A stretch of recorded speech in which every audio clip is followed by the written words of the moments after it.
Bismillahirrahmanirrahim. Assalamu alaikum student. I am Wajid Ali Kambo, chemistry first year chapter 8, and this lecture is actually the continuity of previous two lectures. In previous two lectures we studied the Le-Chatelier principle, its statement, effect of change in concentration, effect of change in pressure volume. And in this lecture we are going to study the effect of change in temperature and also the effect of adding catalyst. Common student, let us study the effect of change in temperature. Student, effect of change in temperature इसको study करने से पहले कुछ बुनियादी बातें, basic concept. अगर किसी भी टॉपिक में ना, जो मैं शुरू में आपको बेसिक कॉन्सेप्ट समझाता हूँ ना, अगर आपकी इन पे ग्रिप हो जाए ना तो पूरा टॉपिक आपके लिए समझना वो आसान हो जाता है. और मैं अक्सर स्टूडेंट से कहता हूँ कि एक अच्छा लर्नर स्टूडेंट, यानी वो स्टूडेंट जो अच्छी तरह बात तवज्जो से सुनता है, उसका सबूत क्या है कि उसको बात समझ आ गई है. उसका सबूत बहुत सिंपल है कि वो उसी टॉपिक को किसी और को समझाए कॉन्फिडेंस के साथ और मुकम्मल तौर पर वो टॉपिक समझा दे. अगर आप समझ के किसी और को समझाने की सलाहियत रखते हैं और आप सब समझा जाते हैं कॉन्फिडेंस के साथ, इट मीन्स कि आपने अच्छी लर्निंग की है. और लर्निंग के लिए देखा करें कि आपको टीचर जो है वो किस सीक्वेंस में पढ़ा रहा है, कौन सी बात, ये जो बात शुरू में चाहिए, जो बेसिक कॉन्सेप्ट चाहिए वो हम समझाते हैं और उस कॉन्सेप्ट की बेस पे आगे हम एक्सप्लेनेशन देते जाते हैं. तो जरा बुनियादी बातें तो समझे ना स्टूडेंट. मेरे पास ना ये एक रिएक्शन है A+B और इधर मैं हीट ऐड कर देता हूं.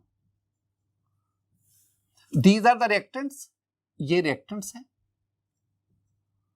और रिवर्सिबल रिएक्शन, ये मेरे पास C+D, इन्हें मैं प्रोडक्ट्स कह रहा हूं. अब जरा देखिए, this one is a reversible reaction. This reaction is eight equilibrium state. Equilibrium state में आपके पास जो कंपोनेंट ऑफ रिएक्शन है वो क्या है? The component of the equilibrium system. मैं क्या कह रहा हूं, मैं आपसे शेयर कर रहा हूं कंपोनेंट्स ऑफ इक्विलिब्रियम सिस्टम. तो कंपोनेंट्स क्या है इक्विलिब्रियम सिस्टम में? एक तो आ गए रिएक्टेंट्स, एक आ गया प्रोडक्ट, और तीसरा एक और भी कंपोनेंट हमने आई लिख दिया, and that is the heat. तो heat is the component of equilibrium system. अब आप इसमें देखें, इसमें हीट जो है वो रिएक्टेंट साइड पे है. तो ऐसा रिएक्शन जिसमें हीट रिएक्टेंट साइड पे होगी ना, यानी हीट देंगे तो रिएक्टेंट प्रोडक्ट में कन्वर्ट होगा. तो this one is the endothermic reaction. Endothermic reaction. इसके बरक्स अगर मैं यूं लिखूं, अगर मैं इधर लिखूं reactants, I mean A+B, reversible reaction, products, I mean C+D, plus heat. अब मैंने हीट को प्रोडक्ट साइड पे लिखा. आई मीन जब रिएक्टेंट प्रोडक्ट में कन्वर्ट होंगे, जब रिएक्टेंट्स प्रोडक्ट्स में कन्वर्ट होंगे तो हीट रिलीज होगी. तो ऐसा रिएक्शन जिसमें हीट रिलीज होती है, that is called the exothermic reaction.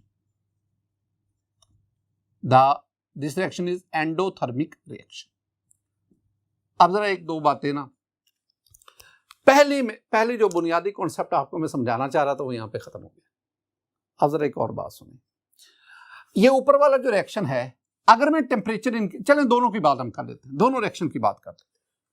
अगर मैं टेम्परेचर इंक्रीज करता हूं, टेम्परेचर इंक्रीज का मतलब क्या है कि हम सिस्टम में हीट ऐड करते हैं.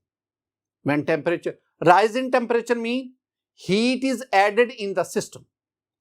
जब आप सिस्टम में हीट ऐड करेंगे बाय राइजिंग द टेम्परेचर, यानी राइज ऑफ टेम्परेचर, टेम्परेचर बढ़ाएंगे, ये रिएक्शन फॉरवर्ड जाएगा, हीट मिलेगी, रिएक्शन फॉरवर्ड जाएगा. लेकिन अगर एक्सोथर्मिक रिएक्शन, उसमें टेम्परेचर राइज करेंगे तो रिएक्शन किधर आएगा? रिवर्स. ये बात ही तो इस पूरे टॉपिक का बुनियादी नुक्ता है. इसके बरक्स अगर मैं ड्रॉप ऑफ टेम्परेचर करता हूं, टेम्परेचर कम करता हूं, अगर मैं drop of temperature. Drop of temperature mean मैं सिस्टम से हीट विड्रॉ कर रहा हूं, हीट निकाल रहा हूं। अगर मैं हीट विड्रॉ करूंगा तो ये रिएक्शन किधर आएगा? रिवर्स। अगर मैं हीट विड्रॉ करूंगा तो ये रिएक्शन किधर जाएगा? फॉरवर्ड। ये बातें अगर आपको समझ में आती है ना तो आगे समझाना मेरे लिए बहुत आसान होगा। चले मैं और आपकी मुश्किल आसान करता हूं। जो ऊपर मैंने आपको बातें समझाई है ना, इसको एक मैं सेंटेंस की सूरत में लिख देता हूं। My dear student, according to Le Chatelier principle, क्या कहता है ली शैटलर प्रिंसिपल? वो कहता है an increase in temperature favours the endothermic reaction. बहुत अहम बात, टेम्परेचर बढ़ाएंगे एंडोथर्मिक रिएक्शन होगा। और इसके बरक्स a decrease in temperature favours exothermic reaction. ये सेंटेंस स्टूडेंट, इस सेंटेंस को रट्टा लगा लो, याद कर लो, उसके बाद हम आगे बढ़ते हैं। जरा देखना, पहले मैं बात करता हूं exothermic reaction. Exothermic reaction mean these are the reactants A plus B goes to C plus D, और रिवर्स में ये आ गया। बहुत अहम बातें माय डियर स्टूडेंट, बहुत अहम बातें।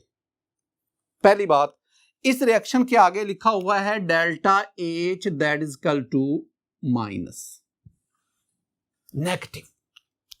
अगर किसी रिवर्सिबल रिएक्शन के आगे delta H enthalpy change negative में हो तो याद रखना है कि फॉरवर्ड डायरेक्शन में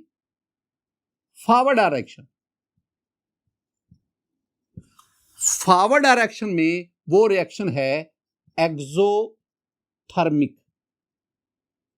दोबारा मेरी बात सुनो, अगर किसी रिवर्सिबल रिएक्शन की डेल्टा H वैल्यू नेगेटिव हो, इट मींस कि वो फॉरवर्ड में एक्सो है, और अगर कोई रिवर्सिबल रिएक्शन फॉरवर्ड एक्सो है तो रिवर्स वो एंडो होगा। तो इसका मतलब हुआ कि रिवर्स डायरेक्शन में ये हमारे पास एंडोथर्मिक है, फॉरवर्ड में एक्सो, रिवर्स में एंडो। अगर कोई रिवर्सिबल रिएक्शन एक डायरेक्शन में एक्सो है तो रिवर्स में वो एंडो होगा, अगर वो फॉरवर्ड एंडो है तो रिवर्स में वो एक्सो होगा। अब ये रिएक्शन हो रहा है 25 डिग्री सेंटीग्रेड पे, सपोज रूम टेम्परेचर पे हो रहा है। आप इस रिएक्शन का टेम्परेचर बढ़ाते हैं, यानी आप इसको 40 डिग्री सेंटीग्रेड पे परफॉर्म करते हैं। टेम्परेचर इंक्रीज किया तो मैंने क्या कहा? इंक्रीज इन टेम्परेचर आपने इंक्रीज कर दिया, फेवर्स एंडोथर्मिक रिएक्शन। टेम्परेचर बढ़ाएंगे तो एंडोथर्मिक रिएक्शन होगा। एंडो कौन सा है? रिवर्स। तो इसका मतलब टेम्परेचर बढ़ाएंगे तो रिएक्शन रिवर्स चल पड़ेगा। इधर प्रोडक्ट है, इधर रिएक्टेंट है, आई मीन प्रोडक्ट रिएक्टेंट में कन्वर्ट होना शुरू हो जाएगी। प्रोडक्ट की कंसंट्रेशन कम होती जाएगी, रिएक्टेंट की कंसंट्रेशन बढ़ती जाएगी। अब एक और बहुत अहम बात, मैंने ना प्रीवियस कुछ लेक्चर्स में आपको एक बात समझाई थी। मैंने कहा था कि Kc that is equal to concentration of product over concentration of reactant. अब मैंने कहा कि Kc is directly proportional to concentration of product. अगर प्रोडक्ट की कंसंट्रेशन ज्यादा होगी तो Kc ज्यादा, अगर प्रोडक्ट की कंसंट्रेशन कम होगी तो Kc कम। अब यहां पे क्या हो रहा है? जब आपने टेम्परेचर बढ़ाया, प्रोडक्ट रिएक्टेंट में कन्वर्ट हुए, कंसंट्रेशन ऑफ प्रोडक्ट कम होगी, और जब कंसंट्रेशन ऑफ प्रोडक्ट कम होगी तो इसका मतलब है Kc डिक्रीज कर जाएगी। तो इसका मतलब है यहां ये अहम बात है कि Kc डिक्रीजेस। अब याद क्या रखना है? आपने इससे पहले दो चीजें पढ़ी, effect of change in concentration, effect of change in pressure volume. और वहां मैंने आपको बार बार पढ़ाया था कि इक्विलिब्रियम स्टेट पर प्रेशर और कंसंट्रेशन चेंज करने से इक्विलिब्रियम पोजीशन डिस्टर्ब होती है, Kc चेंज नहीं होती। लेकिन यहां उल्ट बात आ गई। यहां क्या है कि जब ये रिवर्सिबल रिएक्शन इक्विलिब्रियम स्टेट पे आ गया तो आपने टेम्परेचर चेंज किया, टेम्परेचर चेंज करने पर इक्विलिब्रियम पोजीशन भी डिस्टर्ब हो गई, Kc भी चेंज हो गई। अगर इसकी पहले सपोज इस रिएक्शन की पहले Kc 4 है तो अब टेम्परेचर इंक्रीज करने पर इसकी केसी 4 से कम हो जाएगी। इसके बरक्स अगर आप टेम्परेचर कम करें, यानी आप 25 डिग्री की बजाय आप 20 डिग्री सेंटीग्रेड पर रिएक्शन परफॉर्म करवाएं। अब इधर देखें, decrease in temperature favours exothermic reaction. Temperature कम करेंगे, एक्सोथर्मिक रिएक्शन वो शुरू हो जाएगा। और एक्सो कौन सा है? एक्सो है फॉरवर्ड। इसका मतलब है कि अगर आप टेम्परेचर कम करेंगे, रिएक्शन फॉरवर्ड जाएगा, और रिएक्टेंट किस में कन्वर्ट होते जाएंगे? प्रोडक्ट में। प्रोडक्ट में कन्वर्ट होने का मतलब है कंसंट्रेशन ऑफ प्रोडक्ट इंक्रीज करेगी और यूं केसी इंक्रीज करेगी। तो हम इसमें क्या कहेंगे? हम कहेंगे केसी इंक्रीजेस।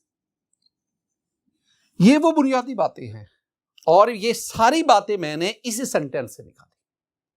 अब जरा मैं आपसे कुछ बातें पूछूंगा। स्टूडेंट, मेरे पास ये एक रिएक्शन है जिसमें carbon monoxide, this one is a gas, when treated with steam, water in gaseous state, it forms carbon dioxide, CO2. You know this one is the gas along with hydrogen. This one is also a gas. My dear student, अगर आप इसकी delta H value देखेंगे ना, वो है -41.84 kilo joule per मोल। ये देखो, पहले देखें, this one is the reversible reaction. ये रिवर्सिबल रिएक्शन है और डेल्टा H नेगेटिव का मतलब है कि forward reaction is exothermic. Forward reaction exothermic, delta H। और अगर फॉरवर्ड एक्सोथर्मिक होगा तो रिवर्स रिएक्शन जो है ना, reverse reaction, my dear student, जो रिवर्स रिएक्शन है दैट विल बी एंडोथर्मिक। ये अभी हमने पढ़ा। अब सपोज ये रिएक्शन हो रहा है 70 डिग्री सेंटीग्रेड पे। सपोज अगर आप टेम्परेचर बढ़ाएं, आप 100 डिग्री सेंटीग्रेड पे इसको परफॉर्म करें, या ये रिएक्शन हो रहा है जी 170 डिग्री सेंटीग्रेड पर, आप इसको 200 डिग्री सेंटीग्रेड टेम्परेचर बढ़ाते हैं। Temperature N increase in temperature favours the endothermic. तो इसका मतलब है एंडोथर्मिक कौन सा है? एंडोथर्मिक का रिवर्स का मतलब है कि ये दोनों आपस में रिएक्ट करके कार्बन मोनोऑक्साइड और वाटर बनाते जाएंगे, और जब प्रोडक्ट कम होंगे तो हम कहेंगे केसी डिक्रीजेस। टेम्परेचर चेंज ना सिर्फ इक्विलिब्रियम पोजीशन डिस्टर्ब करता है बल्कि केसी भी चेंज करता है। और इसके बरक्स अगर आप टेम्परेचर कम करें, 170 के बजाय इसको 150 डिग्री सेंटीग्रेड पे परफॉर्म करें, तो अ डिक्रीज इन टेम्परेचर डिक्रीज कर दिया।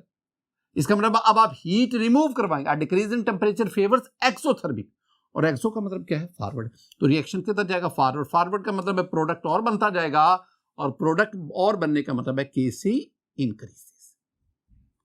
माय डियर स्टूडेंट, ये दो चीजें हैं जो आपने ध्यान में रखनी है।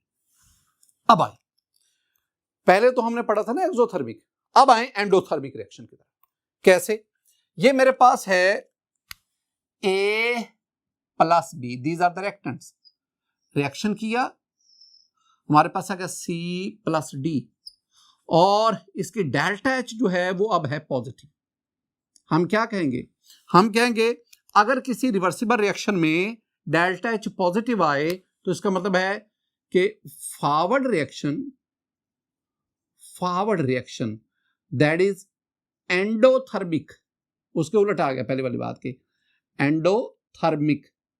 और अगर एक रिएक्शन फॉरवर्ड डायरेक्शन में एंडोथर्मिक है तो रिवर्स में वो क्या होगा? एक्सोथर्मिक। तो रिवर्स रिएक्शन जो है दैट विल बी एक्सोथर्मिक। जी स्टूडेंट, अब ये रिएक्शन हो रहा है, सपोज ये रिएक्शन हो रहा है 25 डिग्री सेंटीग्रेड पे, 25। अब आप क्या करें? आप टेम्परेचर बढ़ा दें, आप 50 डिग्री सेंटीग्रेड, तो इंक्रीज इन टेम्परेचर बढ़ा, N increase in temperature favours yes endothermic reaction. Temperature बढ़ा, एंडो कौन सा? एंडो है फॉरवर्ड का मतलब है कि ये यूं जाएगा, और रिएक्टेंट किस में कन्वर्ट होंगे? प्रोडक्ट में। प्रोडक्ट की कंसंट्रेशन बढ़ेगी, प्रोडक्ट की कंसंट्रेशन बढ़ने का मतलब है केसी इंक्रीजेस। इसके बरक्स अगर आप टेम्परेचर कम करो, आप इसको 10 डिग्री सेंटीग्रेड पे ये रिएक्शन परफॉर्म करो, a decrease in temperature favours exothermic, और एक्सो कौन सा? रिवर्स। रिवर्स का मतलब है कि अब प्रोडक्ट किस में कन्वर्ट होता जाएगा? रिएक्टेंट में। जब प्रोडक्ट रिएक्टेंट में जाएगा, प्रोडक्ट की कंसंट्रेशन कम होगी, यूं Kc डिक्रीजेस। ये दो बातें आपने ज़हन में रखनी है। एग्जाम्पल में जाओ। एग्जाम्पल में मेरे माय डियर स्टूडेंट, मेरे पास एग्जाम्पल है potassium iodide. Potassium iodide solid है, वाटर में ऐड करो। जब वाटर में ऐड करोगे तो ये वाटर में डिसॉल्व हो जाएगा। रिएक्शन फॉरवर्ड का मतलब है वाटर में डिसॉल्व हो जाएगा और पोटाशियम आयोडाइड एक्वस, पानी में डिसॉल्व। फॉरवर्ड रिएक्शन का मतलब है dissolution of potassium iodide in water. और अगर रिवर्स रिएक्शन आए, रिवर्स का मतलब है कि जो पोटाशियम आयोडाइड ये प्रेसिपिटेट हो रहा है, प्रेसिपिटेट आउट, क्रिस्टलाइज हो रहा है, तो क्रिस्टलाइजेशन, ये दो चीजें आ गई। Forward dissolution, increase in solubility, reverse crystallization, decrease in solubility. आप इसके ना delta H value very important, it's delta H is plus 21.4 kilo joule per mole, 21.4 kilo joule per मोल, ये इसके। अब डेल्टा एच वैल्यू देखो स्टूडेंट, डेल्टा एच वैल्यू है positive. जैसे ये अगर किसी रिवर्सिबल रिएक्शन की डेल्टा एच पॉजिटिव होगी तो उसका मतलब है फॉरवर्ड रिएक्शन में वो एंडोथर्मिक है। तो ये फॉरवर्ड डायरेक्शन में एंडोथर्मिक है, एंडो। और अगर फॉरवर्ड में एंडोथर्मिक है तो हम क्या कहेंगे? हम कहेंगे जी ये रिवर्स रिएक्शन जो इसका होगा ना वो होगा एक्सो। ये एक्सो यानी फॉरवर्ड में एंडो। और हमने क्या कहा है? हमने कहा N increase in temperature favours endo. N increase in temperature, मैं दोबारा लिख रहा हूं, एन इंक्रीज इन टेम्परेचर, ठीक है, it favours the endothermic reaction, increase in temperature. अगर आपने पोटाशियम आयोडाइड को डिसॉल्व किया है सपोज 25 रूम टेम्परेचर पे, ठीक है, और वो पानी में हल हो गई, कुछ नीचे बैठ गई, अब चाहते हैं कि मजीद वो हल हो, इट मींस आप टेम्परेचर इंक्रीज करें। टेम्परेचर इंक्रीज करने का मतलब है रिएक्शन किधर जाएगा? फॉरवर्ड, डिसोल्यूशन बढ़ेगी। और अगर आप टेम्परेचर कम करेंगे रिएक्शन रिवर्स आएगा। इसका मतलब है पोटाशियम आयोडाइड प्रेसिपिटेट बनकर क्रिस्टल्स की फॉर्म में सॉल्यूशन से अलग हो रही है। तो दूसरी क्या बात की है? A decrease in temperature it favours exothermic reaction. ये सेंटेंस याद रखने हैं और इनको बुनियाद बनाकर आप इन रिएक्शंस को एक्सप्लेन कर सकते हैं। और ये भी देखना है कि Kc इंक्रीज कर रही है या Kc डिक्रीज कर रही है। अब आगे effect of temperature on solubility. Solubility पर टेम्परेचर का क्या इफेक्ट है? स्टूडेंट पहले मैं आपको ना ये कुछ चीजें समझाता हूं तो फिर हम डिस्कस करते हैं क्या है क्या। माय डियर स्टूडेंट, मेरे पास ये ना बीकर्स पड़े हुए हैं। ये पहले बीकर में वी हैव द वाटर, उसके बाद ये हमारे पास सोडियम हाइड्रोक्साइड है, ये हमारे पास अमोनियम नाइट्रेट है और इस बीकर में हमारे पास सोडियम क्लोराइड है। अब अपने काम क्या करना है? आपने थोड़ा सा पानी इस बीकर में लेना है, बीकर में लेकर आपने इसके अंदर सोडियम हाइड्रोक्साइड इसको डिसॉल्व करना है, लेकिन आपने पहले वाटर का टेम्परेचर नोट कर लेना है। वाटर का टेम्परेचर जो आप नोट करेंगे, the temperature of water is 20 degree centigrade. अब आपने थोड़ा सा पानी इसमें लिया, अब आप इसमें सोडियम हाइड्रोक्साइड ऐड करें, ऐड करने के बाद इसको अच्छी तरह हिला लें। हिलाने के बाद अब इस सॉल्यूशन का टेम्परेचर नोट करें। माय डियर स्टूडेंट, इस सॉल्यूशन का टेम्परेचर जो है वो 48 डिग्री सेंटीग्रेड है। इसका मतलब है जब सोडियम हाइड्रोक्साइड को हम वाटर में ऐड करते हैं, सॉल्यूशन का टेम्परेचर बढ़ा, हीट ऑफ सॉल्यूशन इंक्रीज हुई, एक्सोथर्मिक टेम्परेचर बढ़ा। अब आप दूसरा काम करें, इस बीकर में पानी लें, अब आप इसमें अमोनियम नाइट्रेट को ऐड करें। अमोनियम नाइट्रेट को ऐड किया, आप इसको थोड़ा सा हिला लें, अब आप इसका टेम्परेचर मालूम करें। नाउ इस temperature it 8 degree centigrade. 20 water का था, अब 8 हो गया, कम हो गया, टेम्परेचर डिक्रीज कर गया। तीसरा हमारे पास केस है, हमने ये इस बीकर में पानी लिया थोड़ा सा, इसमें हमने sodium chloride salt, table salt, उसको मिक्स किया, अच्छी तरह हिलाया। अब आपने इसका टेम्परेचर नोट किया तो it's temperature is slightly greater than 20, that is 22 degree centigrade. My dear student, हमने यहां पे ना 3 डिफरेंट केसेस डिस्कस किए। पहले केस में सॉल्यूशन का टेम्परेचर बढ़ा, जब सॉल्यूशन का टेम्परेचर बढ़ेगा तो हम हीट ऑफ सॉल्यूशन को एक्सोथर्मिक लेंगे, और दूसरे केस में सॉल्यूशन का टेम्परेचर कम हुआ, इसका मतलब उस केस में हम हीट ऑफ सॉल्यूशन को एंडोथर्मिक लेंगे। और तीसरे केस में there is no remarkable change in heat of solution in case of sodium chloride. अब जरा देखिए, पहले हमने बात क्या की है, पहला हमारे पास केस था नंबर 1 पे, जिसमें मेरे पास solute plus solvent, we have a reversible reaction and solution, and its delta H is negative. I mean forward reaction में ये रिएक्शन क्या हुआ, एक्सोथर्मिक, और रिवर्स में आएंगे तो ये एंडोथर्मिक, यानी फॉरवर्ड ये क्या है, एक्सोथर्मिक, और रिवर्स में आएंगे, रिवर्स में तो ये हमारे पास क्या हो गया, एंडोथर्मिक, ये एंडोथर्मिक हीट ऑफ।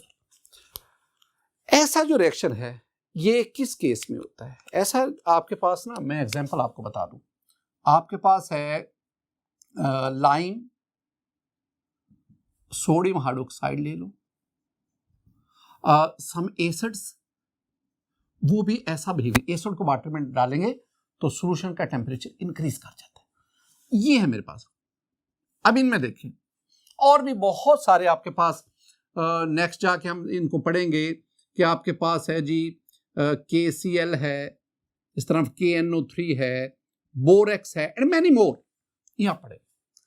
अब ये वो सॉल्यूशन, ये वो सॉलिड्स हैं, ये वो सोल्यूट हैं जिनकी हीट ऑफ सॉल्यूशन, ये डेल्टा HSO लिख रहा हूं, हीट ऑफ सॉल्यूशन एक्सोथर्मिक। अब ना अगर रिएक्शन फॉरवर्ड जाएगा इनकी सॉल्युबिलिटी बढ़ेगी, मजीद डिसॉल्व होते जाएंगे, रिएक्शन रिवर्स आएगा सॉल्युबिलिटी कम होगी, ये याद रखना है। फॉरवर्ड का मतलब है सॉल्युबिलिटी बढ़ेगी और रिवर्स का मतलब है सॉल्युबिलिटी कम होगी, और फॉरवर्ड कौन सा है, एक्सो है। अब मैं आपसे क्या कहता हूं, मैं कहता हूं टेम्परेचर बढ़ाएं, टेम्परेचर बढ़ाएं, N increase in temperature endothermic, इसका मतलब है टेम्परेचर बढ़ाएंगे रिएक्शन किधर चल पड़ेगा, रिवर्स चल पड़ेगा, रिवर्स चल पड़ेगा। कैसे, जरा देखना, मेरे पास ना ये एक सॉल्यूशन है, ये वही सॉल्यूशन है जिसकी हीट ऑफ सॉल्यूशन जो है वो एक्सोथर्मिक है, डेल्टा H सॉल्यूशन नेगेटिव है। अब सॉल्यूट इसमें डिसॉल्व है, सॉल्वेंट में सॉल्यूशन बन चुका है। अब मैं क्या करता हूं, मैं इसको मजीद हीट करता हूं, मैं इसका टेम्परेचर इंक्रीज करता हूं, हीट करता हूं। जब मैं हीट करूंगा ना तो आप देखें कि इसमें ये जो सॉल्यूट है वो प्रेसिपिटेट बनकर नीचे बैठ रहा है। सॉल्यूट का प्रेसिपिटेट बनकर नीचे बैठने का मतलब है कि सॉल्युबिलिटी कम हो रही है। इसके बरक्स अगर मैं इस सॉल्यूशन को ठंडा करूंगा, टेम्परेचर कम करूंगा, टेम्परेचर कम करेंगे तो वही प्रेसिपिटेट जो नीचे बैठे थे वो अब इसमें डिसॉल्व होना शुरू हो जाएंगे। इसका मतलब है टेम्परेचर बढ़ाएंगे रिएक्शन रिवर्स आएगा, और रिवर्स का मतलब क्या हो गया, सॉल्युबिलिटी डिक्रीज करेगी, क्रिस्टलाइजेशन होगी, प्रेसिपिटेट बनेंगे, और अगर आप टेम्परेचर कम करेंगे, सॉल्यूशन को ठंडा करेंगे, रिएक्शन किधर जाएगा, फॉरवर्ड, और फॉरवर्ड का मतलब है मजीद से मजीद सॉल्यूट उसमें डिसॉल्व होता जाएगा। इसके बरक्स अगर मैं दूसरी बात ये करता हूं, मेरे पास है solute plus solvent, reversible solution. Now the heat of solution, delta H solution is positive, यानी फॉरवर्ड रिएक्शन एंडो है, फॉरवर्ड जो है वो एंडो है, और जो रिवर्स रिएक्शन है, मैं बार बार लिख रहा हूं इसको, वो है एक्सो, रिवर्स एक्सो, फॉरवर्ड एंडो रिवर्स एक्सो। अच्छा एग्जाम्पल जरा है, एग्जाम्पल में मेरे पास है इसमें यूरिया, मेरे पास है glucose, lithium chloride, lithium carbonate and many more. We have lot of example here. जरा बात को समझना माय डियर स्टूडेंट. मेरे पास ये ना ग्लूकोज का सॉल्यूशन है. ग्लूकोज के सॉल्यूशन में ग्लूकोज पानी के अंदर हल है. This one is the saturated solution. अब आप क्या करें, आपने मजीद इसमें ग्लूकोज ऐड करें. ये ऐड किया, वो ग्लूकोज नीचे बैठा गया. अब आप चाहते हैं कि वो ग्लूकोज भी इसमें डिसॉल्व हो जाए, तो अब क्या करें, आप इसको हीट करें, टेम्परेचर इंक्रीज करें. जब आप टेम्परेचर इंक्रीज करेंगे तो N increase in temperature favours endothermic reaction. It mean forward reaction शुरू हो जाएगा और ग्लूकोज मजीद पानी में हल होता है. देखिए, मैंने आपसे कहा कि ग्लूकोज, ये आपका शॉर्ट आंसर क्वेश्चन भी सॉलिड है. Reversible glucose aqueous. My dear student, forward reaction solubility increases, बढ़ती है, इंक्रीजेस, और रिवर्स रिएक्शन सॉल्युबिलिटी डिक्रीजेस. और हमने क्या कहा है, इसकी जो डेल्टा एच है वो है पॉजिटिव, एंडोथर्मिक. आप टेम्परेचर बढ़ाएंगे, टेम्परेचर 25 से आप 40 ले जाए, टेम्परेचर बढ़ाएं. N increase in temperature favours endo, और एंडो कौन सा, फॉरवर्ड. फॉरवर्ड का मतलब है ये फॉरवर्ड जाए और मजीद ग्लूकोज पानी में हल होता जाएगा. I mean it's solubility increase. On the other hand, अगर आप टेम्परेचर कम करेंगे तो इट फेवर्स द एक्सो, और एक्सो रिवर्स है. रिवर्स का मतलब है glucose precipitate out, crystallize out. Effect of adding catalyst, change in effect of change in temperature के बाद स्टूडेंट अब हम आते हैं effect of adding catalyst. Catalyst की जो एडिशन है ना माय डियर स्टूडेंट, कैटलिस्ट के एडिशन में हम क्या कहेंगे कि जब कोई reversible reaction A plus B reversible C plus D, अगर ये इक्विलिब्रियम स्टेट पे आ गया, at equilibrium state, adding catalyst does not affect